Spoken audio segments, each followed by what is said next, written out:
네, 안녕하십니까. 방금 소개받은 로그미에서 이제 저희 이 마이 웰리스 랩 같이 연구 개발에 참여하고, 그리고 이제 앞으로 나올 이제 솔루션 관련한 업무를 하고 있는 연구 개발팀의 김혜신이라고 합니다. 다시 한번 인사드리겠습니다. 반갑습니다.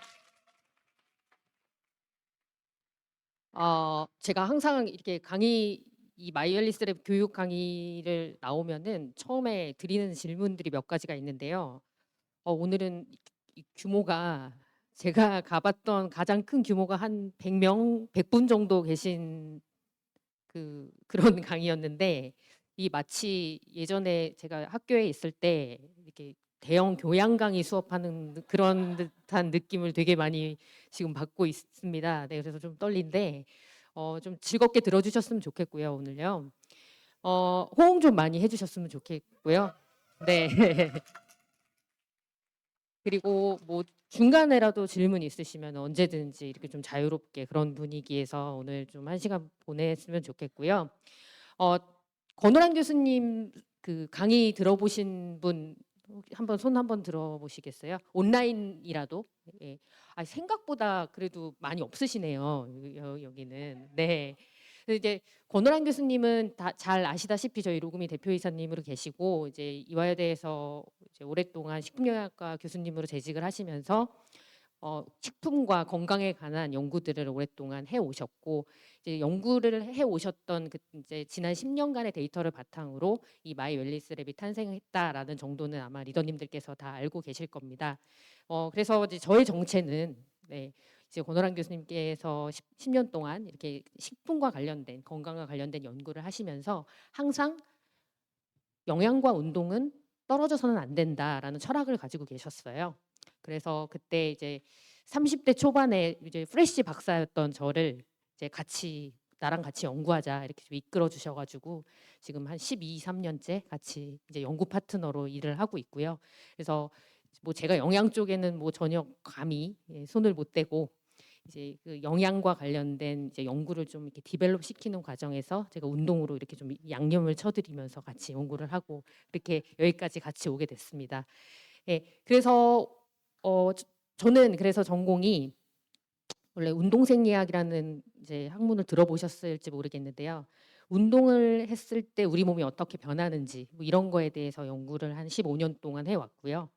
그래서 박사학위를 받고 한 10년 동안 이제 그 서울대학교 기초과학연구소에서 이제 뭐 사람 운동을 시키면서 예, 운동을 한 다음에 근육에는 어떤 변화가 있는지, 운동을 한 뒤에 간에서는 어떤 변화가 일어나는지, 운동한 뒤에 지방 조직에서는 어떠한 일이 일어나는지 이런 것들을 좀 잔인하게 이렇게 연구를 했고요. 뭐 쥐를 뭐 1년 동안 운동시켜 본 적도 있고 뭐 2년 동안 운동을 시켜 본 적도 있고요.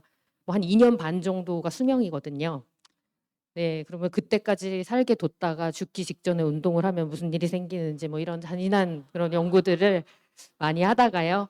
예, 이런 어떤 분자적이고 생물학적인 이제 지식이 좀 쌓인 다음에는 이걸 어떻게 사람한테 좀 잘 적용을 하는 게 좋을까라는 그런 고민을 되게 많이 했었어요. 그래서 본격적으로 이제 로그미에 합류해서 정말 인간을 대상으로 한 그런 좋은 일을 한번 해보자, 공부한 걸 바탕으로 해서 이 마이 웰리스 랩의 개발과 그리고 이 이후에 나오게 될 영양 운동 솔루션에 관련된 연구 개발 업무를 하고 있다라고 제 소개를 좀 길게 드렸습니다.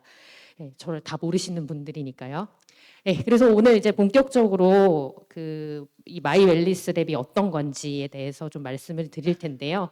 오늘 제가 말씀드릴 순서를 좀 미리 이제 간단하게 이제 브리핑을 해드리면은, 제가 강의를 많이 다녀보면은 저희 기술, 저희가 뭐 어떤 알고리즘을 통해서 뭐 AI를 학습을 시켜서 뭐 되게 자동화되고 빠른 어떤 결과가 나온다 이런 거는 사실 저희 기술 자랑밖에 안 되거든요. 그래서 그것들을 리더님들께 이렇게 막 홍보를 하는 것보다는 이 마이웰리스 랩을 활용을 하시려면 가지고 계셔야 되는 어떤 기본적인, 쉽지만 기본적인 어떤 그 지식들과 그리고 그걸 바탕으로 마이 웰니스 랩이 왜 나왔는지, 그리고 이거를 어떻게 활용하는 게 좋으실지 뭐 그런 이제 식으로 오늘 강의를 진행을 하도록 하겠습니다.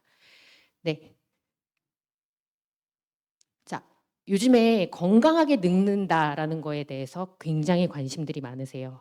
그래서 제가 불과 대학교 다닐 때까지만 해도 한 20년 전쯤 됐거든요. 제가 대학교 다닐 때까지만 해도 신문이나 뉴스에서 평균 수명이라는 단어가 되게 많이 나왔었어요.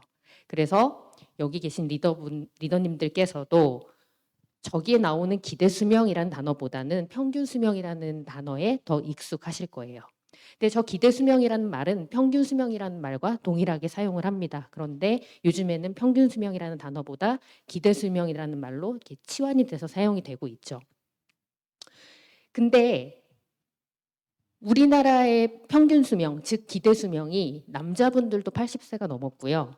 그리고 제가 정확하게 한 달 전쯤에 부산에 이 마이웰리스 랩 교육을 가는 그 KTX 기차 안에서 우리나라 여자의 평균 수명이 드디어 100세가 넘었다라는 문구를 보고 깜짝 놀랐거든요. 그런데 이러한 뉴스를 보면은 제일 싫어하시는 분이 저희 집에 계세요. 저희 엄마. 예. 평균 수명 늘어났다라는 것들에 대해서 가장 반감을 많이 가지고 계시는 게 어르신들이신 것 같아요. 오래 살면 뭐하냐. 단서가 붙죠. 건강하게 오래 살아야지라는 말씀을 되게 많이 하세요. 그래서 저 제목에 나오는 기대 수명과 건강 수명은 제가 굳이 설명드리지 않아도 저게 무슨 말인지 다 눈치를 채셨을 거예요. 기대 수명, 즉 평균 수명이 중요한 게 아니라 우리가 얼마나 건강하게 오래 사느냐가 중요한 것이다.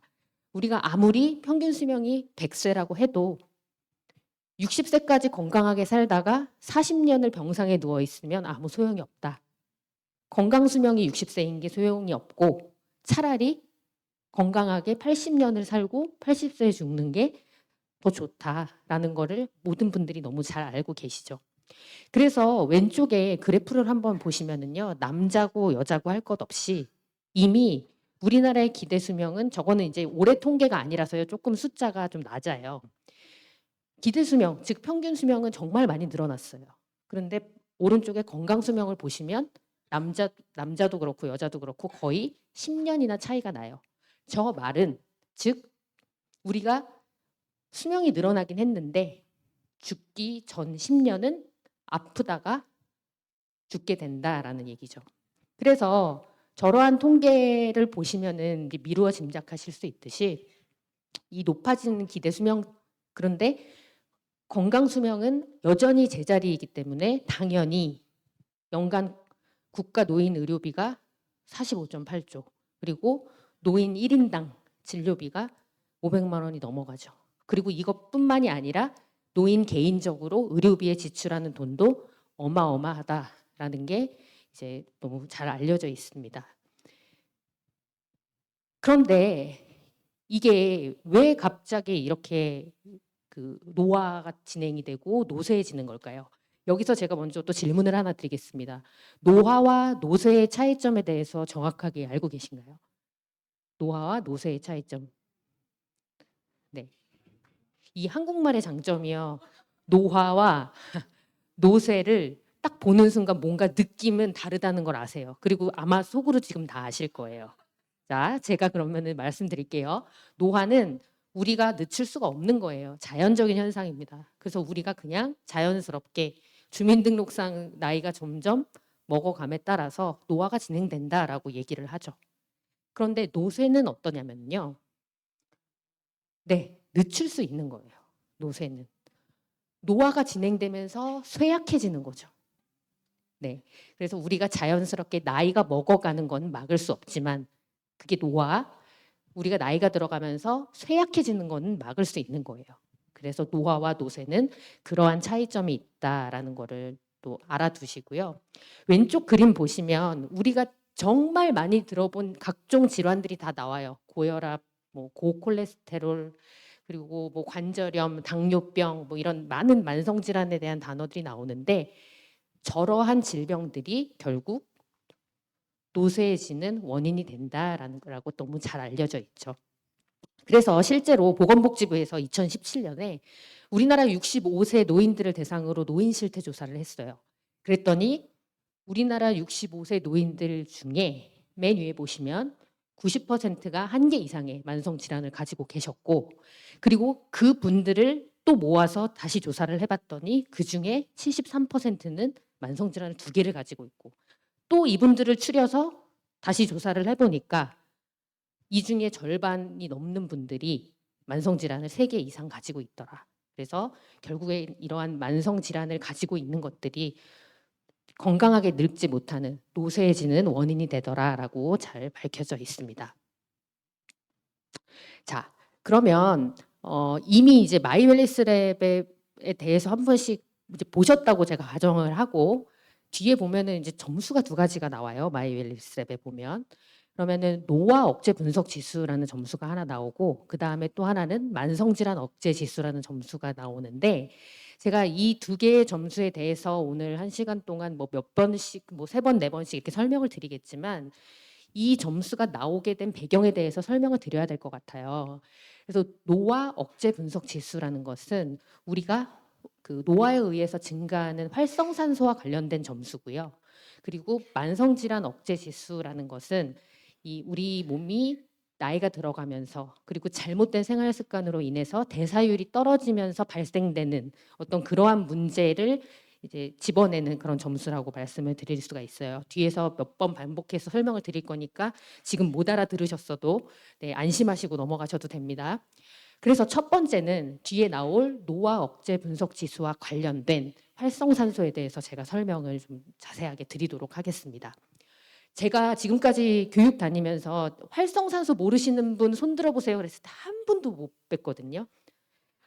안 들어보신 분 있으세요? 손 들어보세요. 한 분도 없으셨거든요. 근데 이게 이 암의 특징인 것 같아요. 이 뭐 때문이죠? 활성산소를 잘 아시는 게 더블 X 때문에 이렇게 활성산소에 대한 개념이 되게 잘 있으세요, 보면은. 근데 활성산소는 몸에 나빠요, 좋아요? 네, 나쁘다고 생각하시죠? 그런데 제가 충격적인 말씀을 드리자면 사실 활성산소는 몸에 나쁘기도 하지만 좋은 작용을 하기도 합니다. 그래서 여기 계신 리더분들께서 조금 더 세련된 비즈니스를 이렇게 하시도록 제가 왜 활성산소는 좋기도 하고 나쁘기도 하다라고 하는지를 좀 간단하게 설명을 드리겠습니다. 이 활성산소가 이 생물학 쪽에서 연구가 막 활발하게 이루어진 게, 제가 막 갓 대학원에 들어갔던 석사과정 때, 그때 미국에서 활성산소 연구가 정말 활발하게 이루어지면서 그때 그걸 공부해가지고 한국에 들어오신 교수님들이 굉장히 많으셨어요. 그래서 그때는 무슨 수업만 들어가면 활성산소 얘기만 했었거든요. 그때 우리나라에 이제 모 교수님께서, 뭐 찾아보시면 다 나오겠지만 모 교수님께서 어떤 연구 결과를 발표를 하셨냐면, 자, 우리 몸에 안 좋다고 얘기하는 이 활성산소가 알고 보니 장 내에서 미생물들이 공생할 수 있도록 도와주더라. 자, 조금만 더 자세하게 설명을 드리자면 우리 장 안에는 좋은 균도 살고 나쁜 균들도 살아요. 그래서 우리가 그걸 조금만 더 뭐 문자 써서 얘기하면 유익균과 유해균이 같이 살고 있죠. 그런데 유익균보다 유해균이 많아지면 유익균을 못 살게 굴고 죽일 거 아니에요. 그러면 공생관계가 깨지겠죠. 그런데 그 교수님이 어떤 연구 결과를 발표하셨냐면, 유익균들은 놔두고 이 유해균들을 활성산소가 공격해서 제거한다. 그래서 장내 미생물들이, 공생균들이 서로 밸런스를 맞추면서 잘 살아가더라라는 연구 결과를 발표를 하셔서 그 논문을 이제 세계 3대 학술지, 이것도 아시는 분들은 아실 거예요. 셀, 사이언스, 네이처, 이게 세계 3대 학술지인데요.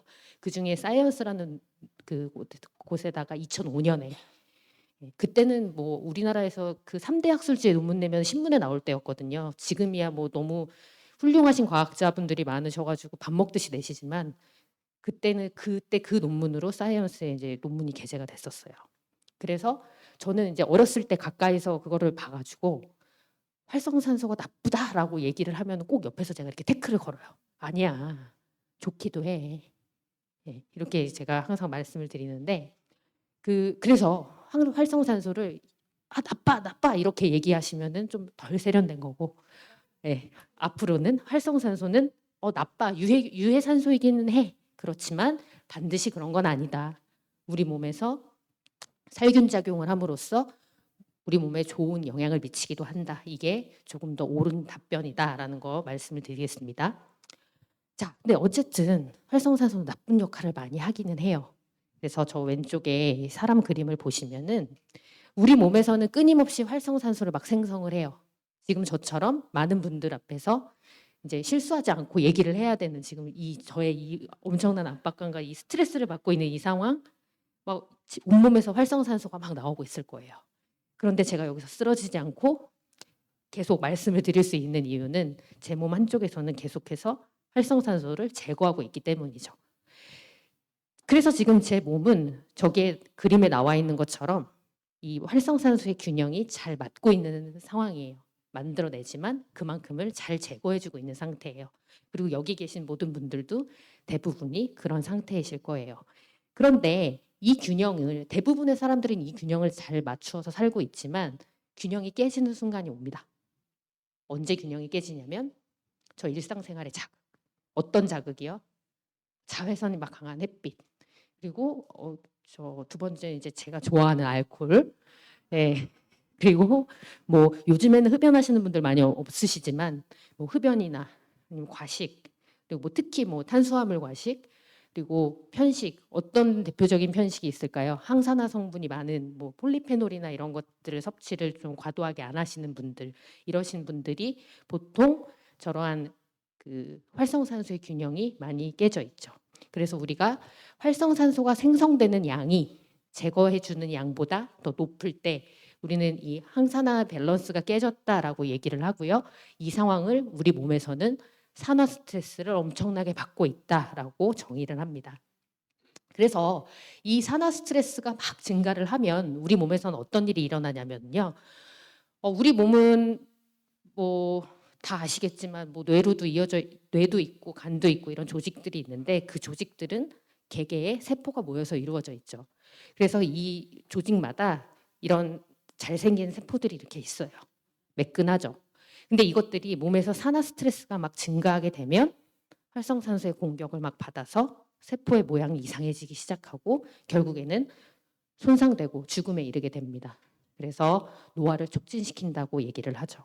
그래서 우리 몸이 산화 스트레스를 많이 받으면 노화가 진행된다라고 얘기를 해서 우리 마이 웰리스 랩에서는 이 활성산소의 생성이 이 속어의 기능을 넘어서는, 그래서 산화 스트레스를 많이 받는 이 상황을 노화가 촉진되는 상황이다라고 얘기를 해서 이제 뒤에서 보면은 그 노화 억제 분석 지수. 그래서 그 노화를 억제를 못 시킨다. 활성산소가 너무 많으면. 그래서 뒤에서 그러한 점수로 대변을 해주게 되는데요. 뒤에서 다시 한번 좀 알기 쉽게 설명을 해드리도록 하겠습니다. 자, 그 다음에 두 번째 점수가 있는데 만성질환 억제 분석 지수라는 점수가 있어요. 그 점수가 어떻게 나온지에 대해서 또 설명을 드릴게요. 저 그래프 보시면 그 노란색 그래프를 좀 중심으로 한번 따라와 보시면 되겠습니다. 저 그래프 뒷면에 옅게 그림자처럼 사람이 보이세요? 네, 보이시죠? 그리고 어떠한 사람들이 있는 걸로 보이세요? 왼쪽부터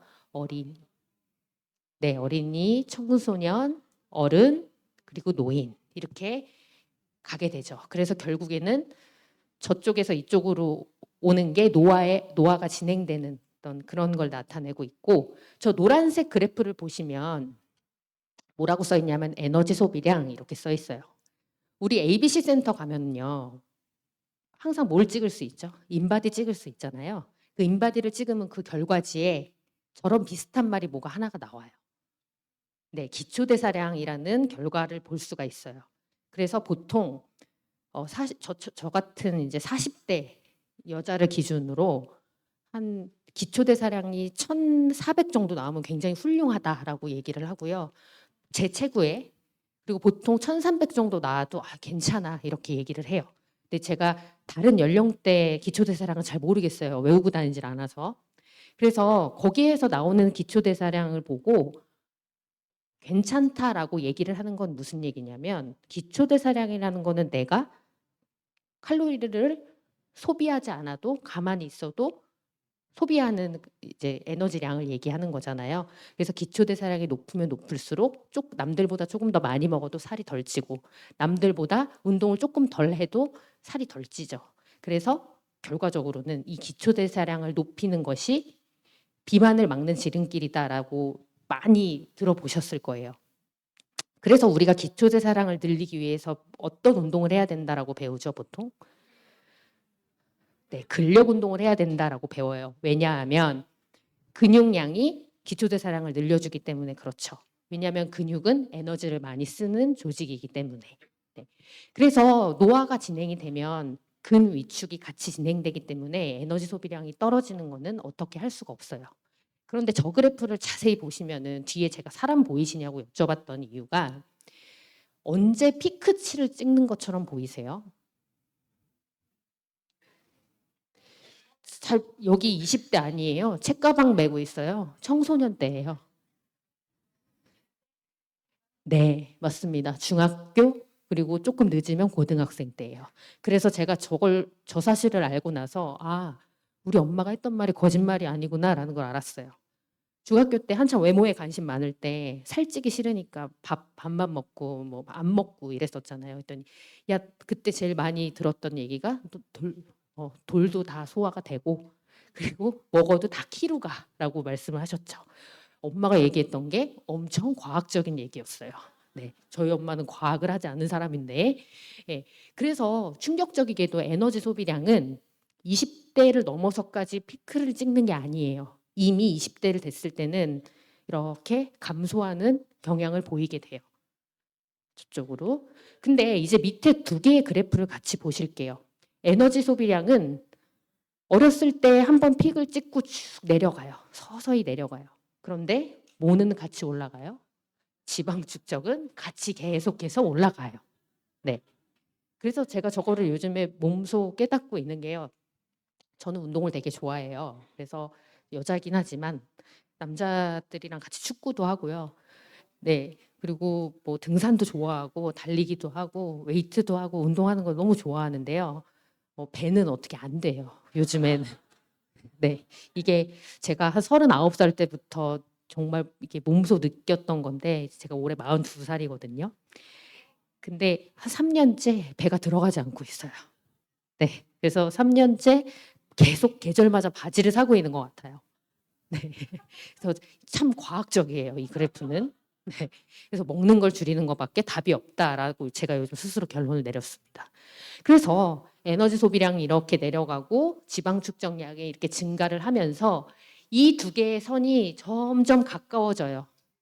그리고 이게 가까워지기 시작할 때쯤 어느 순간에 만성질환이 발생할 확률이 급격하게 높아지게 됩니다. 그래서 결국에는 우리 몸은 나이가 들면서 에너지 소비량은 감소하고 지방 축적은 증가하는 그 원리 때문에 어느 순간 만성질환이 발생할 확률이 높아지고 이 시점을 우리는 우리 몸에서 대사 스트레스를 많이 받는 때다라고 얘기를 해서 우리가 뒤에서 만성질환 억제 지수라는 점수를 이것에 근거를 해서 만들게 됐습니다. 자, 여기 보면은 귀엽지만 뚱보 한 명이 있어요. 네, 이게 이제 실제 사람이 아니라 만화 그림이니까 제가 그냥 뚱보라고 비하를 할게요. 네, 여기 뚱보가 하나 있는데 우리나라에서 저는 제일 좋아하는 통계가 우리나라 비만학회에서 발표하는 통계를 되게 좋아해요. 되게 일을 열심히 하시는 분들이거든요. 비만학회 이렇게 의사분들, 뭐 운동사분들, 뭐 영양학자분들이 다 모여서 이렇게 우리나라의 비만을 억제하고자 노력하시는 분들이 모여서 이제 학회를 하시는데 매년 발표를 해요. 우리나라 비만 통계에 대해서. 그래서 2023년 통계가 이제 한 3개월 전인 12월에 나왔어요. 근데 충격적인 결과가 나왔어요. 우리나라의 40대의 39%가 비만이다. 라는 통계가 나왔어요. 세계 통계 아니고요. 아시아 통계 아니고요. 순수 우리나라 통계예요. 근데 우리나라 40대가 제일 심각해요. 비만율이. 근데 아이 뭐 40대인데 뭐 팔다리 허리 다 멀쩡한데 운동하고 살 빼면 되지 좀 안 먹고 이렇게 생각을 하시지만 이게 문제가 뭐냐면 비만이 한번 이렇게 그 발병을 하게 되면 이에 따라서 오는 질병들이 너무 가혹한 질병들이 많아요. 자, 위에는 남자, 밑에는 여자인데요. 남자분들 보시면은 비만 일단 판정을 받았다. 이거는 이 비만이라고 통계가 나온 기준은 뭐냐면요. 길을 지나가다가 좀 뚱뚱하네. 너 비만 이게 아니에요. 의학적으로 비만이라고 진단을 받은 거예요. BMI 원래 세계에는 25 이상이면 비만이라고 얘기를 하는데 우리나라 사람들은 체구가 작잖아요. 그래서 저는 23이라고 주장을 하고 다니거든요. 근데 거기에 좀 스탠다드를 맞추셔야 돼요. 건강을 생각을 하시려면. 그 25는 좀 이렇게 서양 사람들은 키도 크고 이렇게 좀 골격도 좋잖아요. 근데 BMI가 근육량을 반영한 점수가 아니기 때문에 키와 몸무게를 가지고만 계산을 하는 거잖아요. 그래서 저는 우리나라 사람들한테는 23을 적용을 해야 맞다라고 항상 주장을 하고 다니거든요. 그래서 아무튼 그 BMI를 기준으로 해서 비만으로 판정을 받은 사람들이 이렇게 많아요. 그런데 이렇게 비만으로 판정을 받으면 무슨 일이 생기냐? 당뇨병이 걸릴 확률 5배 증가하고요. 심혈관계 질환 발생할 확률 거의 2배. 그리고 뇌혈관 질환에 걸릴 확률 거의 2배. 그리고 지방간 같은 거에 걸릴 확률이 1.3배. 근데 여기에다가 술까지 많이 드신다 그러면 훨씬 더 증가를 하게 되겠죠. 그나마 여자분들은 조금 이제 비만과 이 만성질환의 이 상관관계가 좀 적어요.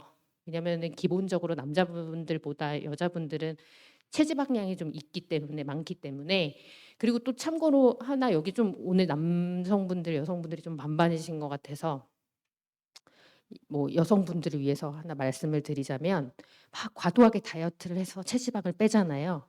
그럼 우리가 헬스장이나 ABC 센터에서 인바디 이렇게 찍으면 여자분들은 표준 체지방률이 25%라고 이렇게 나와요. 보면은 오늘 가서 결과지 한번 보세요. 25%에 진한색으로 이렇게 눈금이 그어져 있거든요. 근데 그 25% 유지하는 거 어려워요. 제가 장담컨대 여기 계시는 모든 분들이 한 28%에서 30% 왔다 갔다 하실 겁니다. 아마도. 그런데 제가 예전에 한참 이제 30대 초반에요. 너무 스키니하고 싶었어요. 어느 날 한번 실내 암벽 등반하는 운동선수를 TV에서 본 적이 있는데 너무 날렵하고 멋있더라고요. 이렇게 그 여자들이 원하는 근육이 있거든요. 이렇게 갈라지는 얇은 근육. 그래서 제가 열심히 살을 빼봤어요. 그래서 한 19% 체지방률 19%까지 달성을 했는데 이제 그렇게 되면 많은 문제들이 생깁니다. 일단 얼굴 피부가 처지기 시작하고요. 네. 그래서 남자분들의 지방과 여자분들의 지방은 달라요. 여자분들은 어느 정도의 체지방률을 유지하는 게 건강에도 좋고 호르몬의 원천은 네, 지방이에요. 그래서 호르몬 밸런스가 깨지기 시작합니다. 그래서 절대 적정한 체지방량을 유지하는 게 좋다라는 것도 기억해 두시면 좋겠습니다. 그래서 어쨌든 뒤에서 또 설명을 드리겠지만 우리가 이 대사 스트레스와 관련된 점수가 우리 마이 웰리스 랩에 나오게 됩니다. 자, 그래서 지금까지 제가 막 열심히 이렇게 떠들었는데 결국에는 건강 수명을 늘리는 게 중요하다. 그리고 건강 수명을 늘리기 위해서는 뭐 뒤에서도 나오겠지만 운동하고 뭐 적절한 영양을 섭취하고 이런 것들 되게 중요하고 활성산소의 밸런스를 유지하는 게 중요하고 그리고 살 안 찌는 게 중요하다라는 게 지금까지 말씀드린 포인트예요. 그런데 이게 예전에는 우리가 건강을 유지하려고 뭘 많이 했죠? 다 해보신 건데요. 네, 병원 가서 건강검진 하셨어요. 네. 그리고 건강검진에서 결과가 나오면 의사를 찾아가서 치료를 받았죠.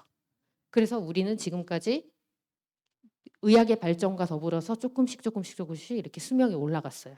그래서 우리가 이전의 삶은 뭔가 질병을 발견해서 치료를 하는 건강관리의 시대였어요. 그렇지만 요즘에는 생활 습관을 교정하는 것을 통해서 치료가 아니라 예방으로 이 건강관리의 패러다임이 바뀌고 있다. 그리고 여기 계신 리더님들께서 하시는 일이 이런 거죠. 건강 그러니까 건강이 나빠져서 치료하기 이전에 예방을 하게 함으로써 어떤 뭐 건강기능식품이라든지 아니면 뭐 우리 운동 플랫폼 뭐 25% 라이드 같은 거 있잖아요. 네, 운동하고 그리고 잘 먹고 이런 것들을 통해서 우리 치료할 때까지 기다리지 말고 예방하자. 이게 요즘의 건강관리의 패러다임이죠. 그래서 예전에는요. 내가 뭘 먹고 내가 어떤 유전자를 가졌고 뭐 우리 할아버지가 암으로 돌아가셨어. 이러면 나한테도 이런 유전자가 있어. 그래서 난 이게 건강하지 않을 확률이 높아. 이런 병에 걸릴 확률이 높아. 이런 상관관계에 대해 관심이 많았어요. 근데 그게 틀렸다는 건 아니에요. 최근 연구 결과들을 보면 어쨌든 건강에 20%는 유전자 영향이 있어요. 그렇지만 80%는 생활 습관을 바꾸는 걸로 교정이 된다라고 이미 되게 잘 밝혀져 있어요. 요즘 트렌드는 그래요. 그래서 요즘에는 유전자와 질병 뭐 이런 관계보다는 생활 습관과 건강 상태의 관계에 대한 수많은 연구들이 이루어지고 있어요. 그래서 심지어 요즘에는요. 어떤 연구도 하냐면 밤에 운동을 하는 게 살이 더 많이 빠지냐, 아침에 일어나자마자 운동을 하는 게 살이 더 빠지냐, 근력 운동을 하고 유산소 운동을 하는 게 살이 빠지냐, 유산소 운동을 하고 근력 운동을 하는 게 살이 빠지냐. 정답이 뭘까요?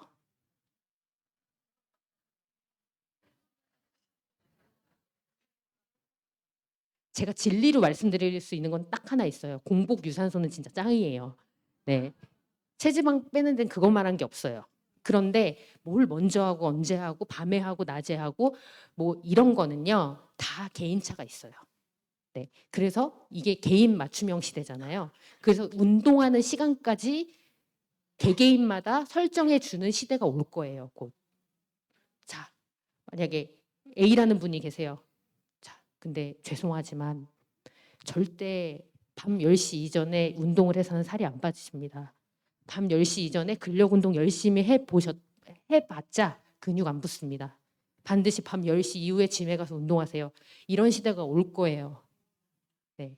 물론 이제 그 여기 계신 리더님들께서 새벽에 운동해야 되는 그런 그 타입이 아니시기를 제가 간절하게 바라겠습니다. 네. 그래서 요즘에는 이 생활 습관이 내 건강 상태에 어떤 영향을 미치는지에 대한 관심이 너무 많아요.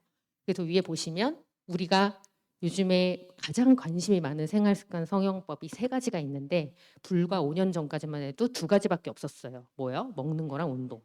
근데 요즘에는 이 수면의 중요성이 정말 부각이 많이 되면서 요즘에는 세 가지 생활 습관이 건강을 이제 조절하는 데 중요하다라고 얘기를 해요.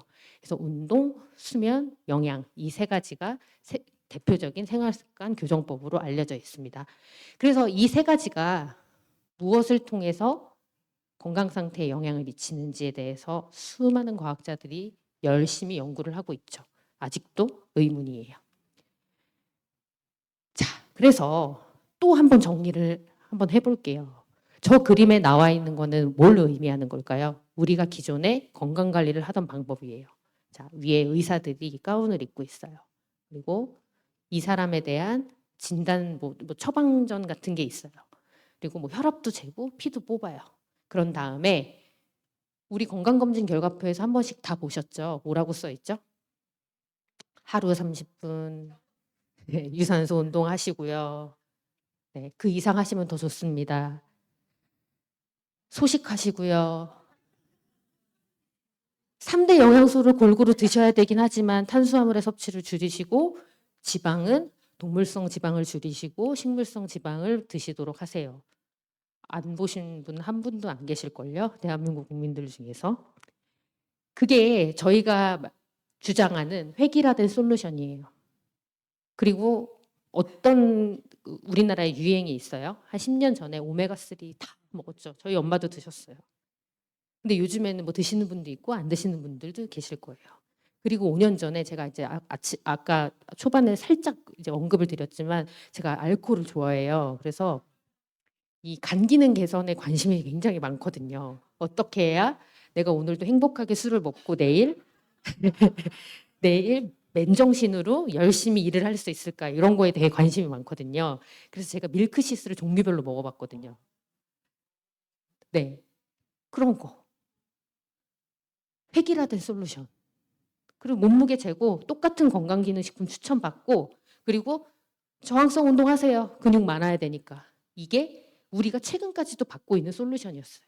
그런데 결과는 어때요? 얘만 좋아요. 지금. 나머지는 울고 있어요. 아, 얘도 좋대요. 얘는 근데 조금 좋은가 봐요. 눈이. 그래서 우리가 지금까지 받고 있던 건강관리는 모든 사람들한테 다 좋을 수가 없다. 평균이다. 그치만 지금은 평균 실종의 시대다. 개인 맞춤형 시대다. 그래서 이거 진짜 그만하자. 이게 마이 웰니스랩의 포인트예요. 어떻게 바뀌어요? 이렇게 바뀌었어요. 개개인한테 맞춤형으로 솔루션을 주려면은요. 1대1로 솔루션을 줄 수 있는 사람이 필요해요. 근데 그게 가능할까요? 네, 지금 병원 난리 났잖아요. 의사 수 부족하고 뭐 이런 거에 난리 났는데 어떻게 1대1로 솔루션을 줄 수가 있어요? 근데 이걸 누가 대신해 줘요? AI가 대신해 주죠. 근데 멍청한 AI가 하면 돼요, 안 돼요? 안 되죠. 네. 똑똑한 AI가 해야 돼요. 이 똑똑한 AI는 어떻게 만들 수 있을까요? 네. 트레이닝이 잘 된 AI를 만들어야 되는데 그 AI가 똑똑하게 트레이닝이 되려면 많은 데이터. 그 우리가 빅데이터 하죠. 빅데이터 중에 데이터만 많으면 되나요? 네, 안 되죠. 데이터만 많으면 안 돼요. 양질의 빅데이터가 있어야 됩니다. 이거를 가지고 AI를 똑똑하게 훈련을 시켜서 1대1로 개인 맞춤형 솔루션을 줄 수 있는 거예요. 어떻게 줘요? 이 사람은 이 약을 먹고 과일은 딸기류가 좋고 치즈케이크 이 사람한테 좋대. 저 이런 솔루션 받았으면 좋겠어요. 네. 그리고 주로 하체 운동. 그리고 이분은 심지어 통닭, 등산, 네, 뭐 이런 약, 네. 이분은 자전거, 소고기, 네. 그리고 토마토, 뭐 이렇게 생긴 약이 좋대요. 다 개인마다 다른 거예요. 그러니까 결과가 어때요? 모두가 웃고 있죠. 개인 맞춤형으로 솔루션을 받았기 때문에. 그래서 개인 맞춤형 솔루션으로 최적의 건강 효과를 얻어야 된다. 그런데 개인 맞춤형 솔루션 사람이 1대1로 줄 수 없다. 뭐가 줘야 된다? AI가 줘야 된다. 그런데 멍청한 AI 안 된다. 똑똑한 AI가 줘야 된다. 똑똑한 AI는 양질의 빅데이터를 바탕으로 만들어진다라는 게 저희 마이 웰니스랩의 포인트입니다. 그래서 이런 것들을 왜 해요? 사람마다 다 내적 능력이 다른 거예요. 내적 능력이 다르다라는 거는 쉽게 얘기해서 지금 여기 계신 분들 중에 똑같이 생기신 분이 아무도 없어요. 근데 우리는 그걸 되게 당연하게 생각하잖아요. 쌍둥이가 아닌 다음에야. 그리고 만약에 이렇게 길을 지나가다가 나랑 똑같은 생긴 사람을 마주치면 얼마나 무서워요. 네. 오씨 뭐지? 이럴 거 아니에요. 너무 그거를 당연하게 생각하잖아요. 그런데 우리가 하고 있는 착각 중에 가장 큰 착각이 뭐냐면 우리 몸은 다 똑같이 생겼다고 착각해요. 몸 안은. 보이지 않으니까. 물론 여기 계신 모든 분들이 심장이 하나겠죠. 네. 간도 하나겠죠. 숫자는 같겠죠. 네. 물론 쌍간이신 분들도 있어요. 보면. 네. 술 많이 드시는 분들 보고 저희가 뭐 간이 원래 이렇게 여러 개 엽으로 이루어져 있다라고 얘기를 해요. 네, 그런데 뭐 쌍간이다 이래가지고 간이 2개면은 해독을 잘한다 이래서 뭐 쌍간이라는 단어도 많이 쓰는데 물론 그러신 분들이 있을 수 있겠지만 안에도 다 생긴 게 다른 거예요. 뭐 우리 가장 쉬운 예를 한번 들어볼까요? 우유를 먹어도 아무 문제가 없는 사람이 있어요. 근데 저도 유당불내증이 있거든요. 그래서 우유가 진짜 먹고 싶을 때는 저지방 우유를 사서 먹어요. 네. 그리고 무슨 요즘에는 뭐가 없는 락토프리 우유 뭐 이런 것도 있잖아요. 그런 것처럼요. 사람 안이 다 다른데 우리는 맨날 겉에만 다른 게 당연하다고 생각한다고요. 안에가 다 다른데. 예. 그렇기 때문에 개인 맞춤형 솔루션이 필요한 거예요. 그리고 이 각자 다른 내적 능력을 구분하기 위해서는 뭐가 필요하냐면 개인화된 점수가 필요하다. 그 개인한테 맞는 점수가 필요하다라는 거예요. 그래서 이러한 것들로 인해서 마이 웰니스랩이 탄생하게 됐다라는 겁니다. 근데 이 마이 웰니스랩을 사용하기 전에 무조건 필수적으로 해야 되는 게 하나 있어요. 그게 이제 건강검진이에요. 근데 질문을 제일 많이 하시는 부분인데 어떤 건강검진을 받아야 되나요? 라고 질문을 많이 하세요. CT 촬영 필요 없어요. 초음파 필요 없어요. 우리 그냥 집 앞에 가까운 보건소를 가서 팔에서 피만 뽑으면 할 수 있는 기본적인 혈액 검사로 마이 웰리스 랩은 사용을 할 수도 있습니다. 자, 그래서 이 데이터를 이제 처리하는 방법을 좀 설명을 드리기 전에 한 가지 또 말씀을 하나 드리고 넘어갈게요. 지금 그래프가 3개가 있어요. 제 맨 왼쪽에 있는 사람, 가운데 있는 사람, 그리고 맨 오른쪽에 있는 사람. 그리고 저기 Y축에는 숫자가 적혀 있는데 뭔가 빨간 선이 있고요. 200, 150, 100이라는 숫자가 있어요. 뭔가 익숙한 숫자예요. 저 숫자 뭘까요? 혈당입니다. 맞습니다. 네. 그러면 우리가 보통 공복 혈당이 125 이상이면 당뇨로 진단을 하죠. 그래서 126부터 당뇨병이다라고 얘기를 해요. 근데 100 이상이면 정상이에요, 아니에요?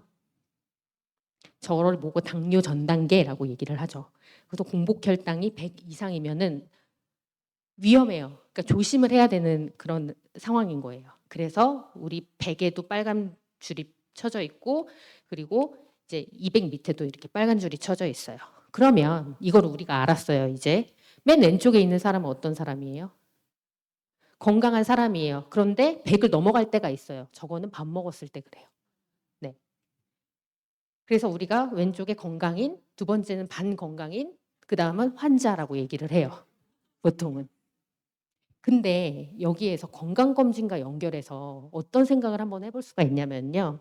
환자가 건강검진의 최대 수혜자예요.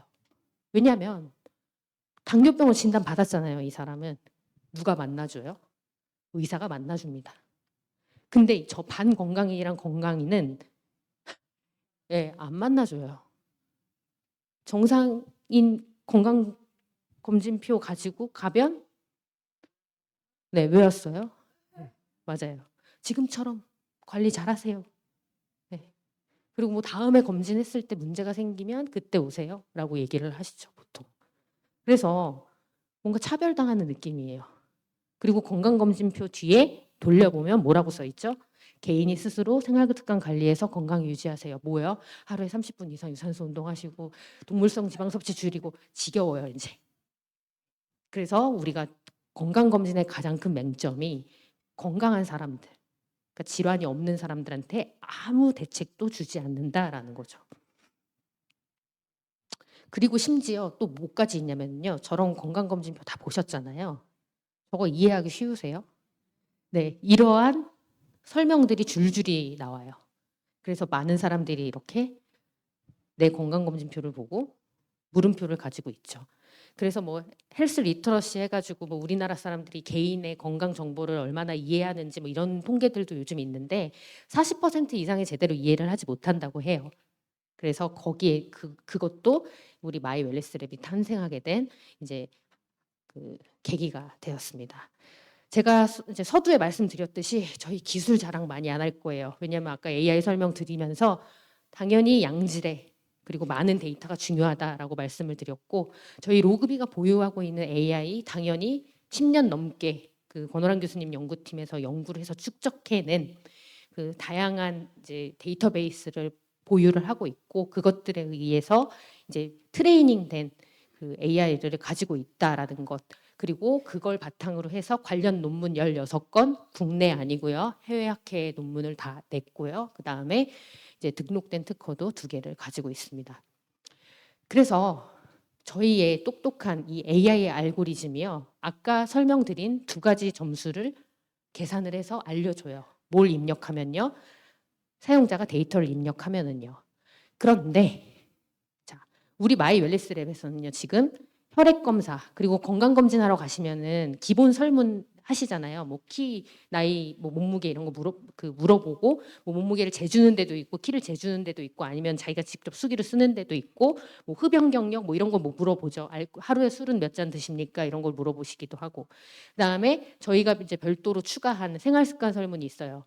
뭐 어떤 거는 얼마나 일주일에 몇 번 드세요? 운동은 뭐 일주일에 몇 번 하시나요? 어떤 운동은 몇 번 하시나요? 라는 이런 생활 습관 이러한 데이터들을 집어넣으면 우리 똑똑한 AI가 이 2가지 점수를 계산을 해줍니다.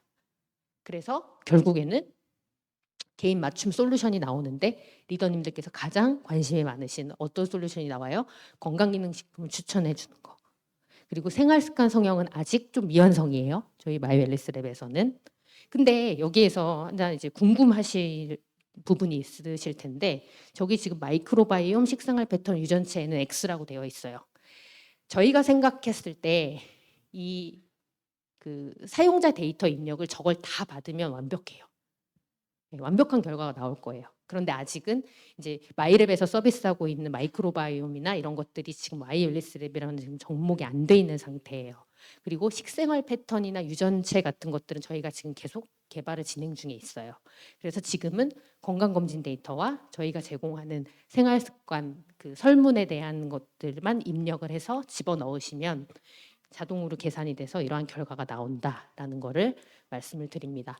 그러면 이제 본격적으로 이 마이웰리스랩을 어떻게 사용하셔야 되는지 설명을 드리겠습니다. 자, 첫 번째는 데이터 입력인데요. 제가 이 교육을 나와서 제일 짧게 설명하는 부분이에요. 왜냐하면 데이터 입력은요. 어떻게 하시면 되냐면요. 한글이랑 숫자를 모르신다. 그런 분들만 저한테 질문을 하시면 돼요. 자, 없으시죠? 네. 데이터 입력 아무나 할 수 있어요. 그런데 여기에서 중요한 점은 데이터를 입력하는 방법이 두 가지가 있어요. 하나는 내 건강검진표를 뭐 프린트해서 우편으로 받을 수도 있고 이메일로 PDF 파일로 받으실 수도 있죠. 그걸 보시면서 하나하나 입력을 하는 방법이 있어요. 만약에 공복혈당 그러면은 화면에다가 공복혈당 몇 이렇게 입력을 하는 방법이 있고 또 하나의 방법은 데이터 스크래핑 기술을 이용해서 내 정보를 자동적으로 가지고 오는 방법이 있어요. 근데 어떤 게 당연히 편하겠어요. 자동으로 가지고 오는 게 편하겠죠. 근데 자동으로 가지고 오려면 건강검진을 할 때 그 데이터, 그러니까 나의 개인정보 활용에 동의를 하셔야 돼요. 그래서 제가 교육 나오면 항상 드리는 말씀이 오늘 제가 말씀드렸던 거 다 까먹어도 됩니다. 전체 동의만 기억하세요라고 제가 항상 말씀을 드려요.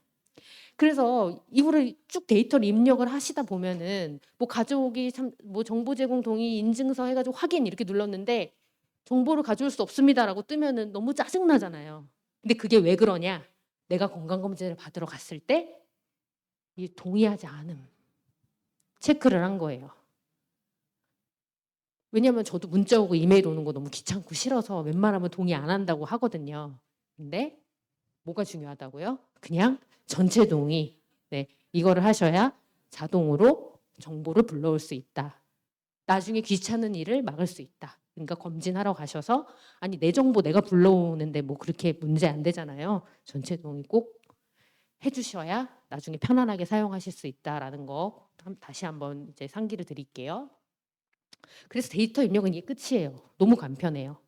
수기를 입력하면 저희가 테스트해봤는데 한 10분 걸려요. 이거 빠른 사람들은 한 7분? 근데 자동으로 가져오게 하면은 카카오 인증서에 동의하는 그 시간이 끝이에요. 그냥 화면에 내 그 정보가 확 들어와요. 자, 그 다음에 이제 결과를 봐야죠. 제가 아까 두 가지 점수가 나온다고 말씀드렸잖아요. 자, 첫 번째, 우리 마이 웰리스랩에서는요, 건강 점수 두 가지를 보여줘요. 그리고 이 건강 점수 두 가지를 바탕으로 내 건강 위치를 보여줘요. 한국인 3만 명 대비 내 건강 위치가 어딘지를 보여줘요. 그 다음에 그거를 바탕으로 해서 나의 노화 속도를 알려줘요. 그게 가장 큰 프레임이에요. 자, 첫 번째 건강 점수 설명드릴게요. 자, 42세 여성 김로근님, 전데요. 점수는 제가 아니에요. 네. 전데 점수는 제가 아니에요. 제가 이렇게 68점 이러면은 여기서 이러고 있으면 안 돼요. 위선자예요, 그러면. 네. 자, 42세 여성 김로그라는 사람이 68점을 받았어요. 노화 억제 분석 지수가. 근데 노화 억제 분석 지수가 아까 뭐라고 말씀드렸죠? 네, 산화 스트레스에 얼마나 견디느냐예요. 자, 저 단어를 그냥 보시면은 노화 억제 분석 지수예요. 그러면 노화를 억제하는 지수란 뜻이잖아요. 그러면 100점 만점에 당연히 점수가 높을수록 좋겠죠. 노화를 억제하는 거니까. 그래서 우리가 그냥 알고 있는 대로 100점 만점에 높은 점수가 좋다라고 이해하시면 돼요.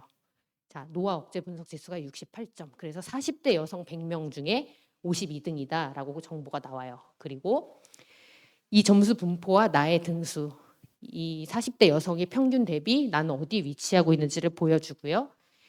당연히 노화 점수니까 나이가 들면 들수록 평균값이 어때요? 떨어질 수밖에 없죠. 예. 그래서 이러한 것들도 이제 연령별 점수 분포표도 보여줍니다. 레포트에서. 그리고 똑같이 지금 보신 것과 마찬가지로 만성질환 억제 분석 지수도 똑같이 나와요. 아까 화면처럼. 근데 이 두 가지가 건강 위치라는 화면에서 왼편에 두 가지가 같이 이렇게 나옵니다. 그러니까 42세 여성 김로그라는 사람은 만성질환 억제 지수가 75점이 나왔고 노화 억제 분석 지수가 61점이에요. 그 우리 다시 한번 이렇게 상기하는 뜻으로 만성질환 억제 분석 지수는 그러면 점수가 높을수록 100점에 가까울수록 내가 만성질환에 걸릴 확률이 낮아진다라고 이해하시면 되겠죠. 그러니까 결국 간단하게 둘 다 100점에 가까울수록 좋은 거다. 이렇게 단순하게 이해를 하시면 돼요. 그래서 지금 이 그래프에 보시면 여기 X축에는 노화 억제 지수가 있고 Y축에는 만성질환 억제 지수가 있어요. 자, 둘 다 점수가 높을수록 좋죠. 그러면 저 점수와 이 점수가 최대한 이 오른쪽 위에서 만나면 제일 좋은 거겠죠, 건강 상태가. 그래서 이 점수 두 개가 이렇게 와서 나의 건강 위치를 알려줘요. 자, 그러면 이 42세 여성 김로그는 건강 위치가 어때요? 애매해요. 좋지도 않고 나쁘지도 않아요. 그냥 애매한 사람이에요. 근데 아까 등수가 42등이었잖아요. 100명 중에. 애매하죠. 너무 잘 맞죠. 그런데 이 건강 위치를 보기 전에 여기 있는 이건 뭘까요? 이 점 하나하나가 한 개인이에요. 40대 여성의 3만 명의 건강 위치예요. 그중에 내가 내 점수가 어디에 위치해 있는지를 보여주는 거예요. 그래서 애매한 위치에 있다라고 결론을 내릴 수가 있죠. 그래서 초록색이면 초록색일수록 산화대사 능력이 좋고 빨간색일수록 산화대사 능력이 낮다. 이렇게 해석을 할 수가 있겠습니다. 그래서 이 건강 위치까지 다 봤어요. 그런 다음에 다른 사람들이랑 비교도 할 수가 있어요. 만약에 뭐 우리 그룹에서 같이 이걸 했다. 이 그룹만의 맵이 나올 수도 있어요. 네. 이 사람은 여기 있고 이 사람은 여기 있고 이 사람은 여기 있고. 그럼 다 비교를 할 수가 있어요. 그런데 굳이 네. 굳이 그럴 필요 없죠. 네. 내가 어디 있는지만 알면 되죠, 사실. 근데 이거는 좀 좋은 것 같아요. 추적이 가능해요. 자, 제가 오늘 마이올레스랩을 했어요. 제 정보를 넣었어요. 여기에 나왔어요. 제 점수가 충격을 받죠. 나 오늘부터 모두 먹고 모두 먹고 모두 먹고 해. 그래서 잘 자고 굿슬립 그거 있잖아요. 그거 먹어서 좀 잘 자고 네. 밀크시슬 잘 먹고 해가지고 좀 좋아져야겠다. 운동도 열심히 하고 두 달 있다가 또 보건소 가서 혈액 검사를 해서 또 마이올레스를 해봤어요. 그랬더니 이렇게 옮겨졌어요. 뿌듯하겠죠. 이러한 추적 기능도 제공을 합니다. 네. 그런 다음에 또 뭘 해주냐면요. 노화 속도를 알려줘요. 나의 노화 속도를 알려줘요. 저 점수 2개가 나왔어요. 그리고 제 위치가 나왔죠. 별 쳐져 있는 부분에. 그러면은 제 위치에 따라서 나는 가속 노화다. 1.1배다. 그러면 제가 계산하기 쉽게 제가 만약에 40세다라고 가정을 하고요. 만으로는 40세 맞아요. 네. 40세다. 근데 저의 노화 속도가 1.1이 나오면 저는 실제로는 44세인 거예요. 제 몸은. 근데 노화 속도가 그냥 1이에요. 라고 나오면 저는 그냥 주민등록대로 늙고 있는 거예요. 그런데 제가 너무 생활 습관이 좋아요. 그래서 제 노화 속도가 0.9예요. 그러면 저는 40세지만 실제로는 36세인 거죠. 그렇게 노화 속도를 알려줍니다. 만약에 이렇게 저희 테스트 하신 분 중에 제일 심한 분 한 분 누군지는 몰라요. 개인정보는 중요하니까요. 1.36배속 있어요. 그러면은 40세에다 곱하면은요. 실제로 주민등록 나이는 40세인데 이거 계산하기 귀찮으니까 빼더라도 4 곱하면은요. 52세예요. 네. 이런 충격적인 결과를 볼 수도 있어요. 네. 그래서 좀 가끔 걱정이 돼요. 이게 오히려 비즈니스에 방해가 되면 어떡하나라는 막 이런 걱정이 되기도 하는데 저희도 1.3은 처음 봤어요. 한 분. 그래서 저희 지금까지 건강 나이 그리고 그거에 따른 건강 위치 그다음에 노화 속도까지 제공을 해드린다라고 말씀을 드렸고요. 요거는 뭐 간단해요. 나의 건강 점수를 그 마이 웰니스 랩에 넣었을 때마다 추적이 가능하고 점수가 몇 점이었는지 추적이 가능하고 나의 건강 위치도 뭐 여기였다가 여기였다가 여기였다가 여기였다가 여기였다가 이렇게 바뀐다. 뭐 이런 것도 다 추적이 가능하고요. 내 노화 속도가 처음에 1.2배였어. 제가 너무 충격을 받은 거예요. 그래서 이걸 극복하기 위해서 가진 노력을 다 기울였더니 결국에는 0.8로 떨어졌더라라는 것까지 추적이 다 가능합니다.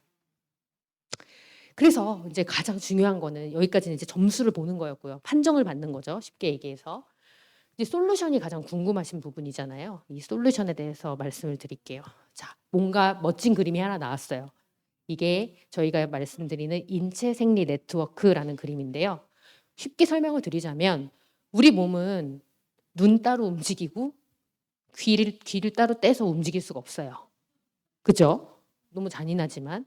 그리고 제가 만약에 저기 있는 뭐 교탁이라고 하나요? 저기까지 걸어가야겠다라는 생각이 들어요. 만약에. 그러면 그냥 제 다리가 걸어가는 게 아니에요. 첫 번째로 제가 나 저기까지 가고 싶다라는 생각이 들어야 되고요.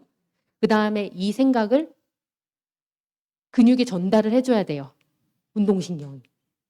그래서 전달을 받으면 이 근육이 움직여야 돼요. 그리고 끝까지 움직이고 가야 제 의지를 끝까지 저기까지 가지고 가야 저는 저기에 도달할 수 있어요. 그래서 우리 몸은 하나가 움직이는 게 아니에요. 유기체라는 거죠. 우리 몸은 세포와 세포 간에 끊임없는 소통을 하면서 살아가고 있어요. 그래서 술을 많이 먹으면 간이 안 좋지만 간이 안 좋은 걸 계속 방치가 되면 그걸로 인해서 다른 데도 안 좋아질 수 있다라는 거예요. 그래서 우리가 뭐 유식한 말로는 뭐 학계에서는 뭐 셀 크로스톡 뭐 이렇게도 얘기를 하는데 세포 간 크로스토크를 한다 해서 뭐 셀 크로스톡 이렇게도 얘기를 하는데요. 우리 몸은 이러한 인체 생리 네트워크로 이루어져 있어요. 그래서 우리 데이터를 딱 집어넣었어요. 마이 웰니스 랩에. 근데 공복 혈당에 불이 들어와 있어요. 뭐 한 100, 120 이렇게 나왔나 봐요. 그 이상 나왔을 수도 있고. 그러면 기존의 건강검진에서는 당신은 공복 혈당에 문제가 있으니까 혈당 관리 잘하세요. 의사의 도움을 받으세요. 혈당을 떨어뜨리는 약을 먹고 운동도 하고 식습관도 조절하세요. 라고 처방을 받죠. 자, 그런데 저희는 이 공복 혈당 때문에 문제가 될 수 있는 주변의 것들까지 체크를 해드립니다. 물론 이거는 의학적인 진단은 아니에요. 하지만 공복 혈당이 당신이 문제가 있기 때문에 이걸로 인해서 일어날 수 있는 주변의 문제들까지 말씀을 드리고요. 그다음에 이것 때문에 잠재적으로 위험을 받을 수 있는 건강 분야에 대해서도 보여드립니다. 그래서 여기는 정말 지금 당장 위험한 빨간불, 여기는 주황불 이렇게 표시를 해드려요. 신경 써야 될 건강 분야라고 해서요. 자, 그래서 앞서서 보셨던 그 건강 점수 2개 그리고 나의 위치, 건강 위치, 노화 점수 이렇게 나오면 저러한 결과가 나오게 된 상세한 이유까지 보여드려요. 이거는 건강검진 결과에서 다 보는 것들이죠. 우리가 다 입력한 데이터예요. 근데 우리가 입력한 데이터들 중에 뭐 때문에 저러한 결과가 나왔는지를 보여드려요. 같이. 그리고 저 결과를 보실 때 항상 많은 질문을 받는 게 뭐냐면요. 자, 저 질문이 있는데요. 저의 노화 속도에 영향을 미치는 요인으로 혈압이 나왔어요. 근데 저 건강검진했을 때 혈압이 정상인데요. 왜 혈압 때문에 제가 노화 속도가 빨라졌다고 나오는 거죠? 라는 질문을 저희가 받아요. 그 이유는 뭐냐면요. 저희는 이게 의학적 진단 도구가 아니잖아요. 그래서 좀 기준이 타이트해요. 예를 들어서 제가 항상 이런 질문을 드려요. 공복 혈당이 100 이상이면 당뇨 전 단계죠. 그럼 99는 무슨 단계예요?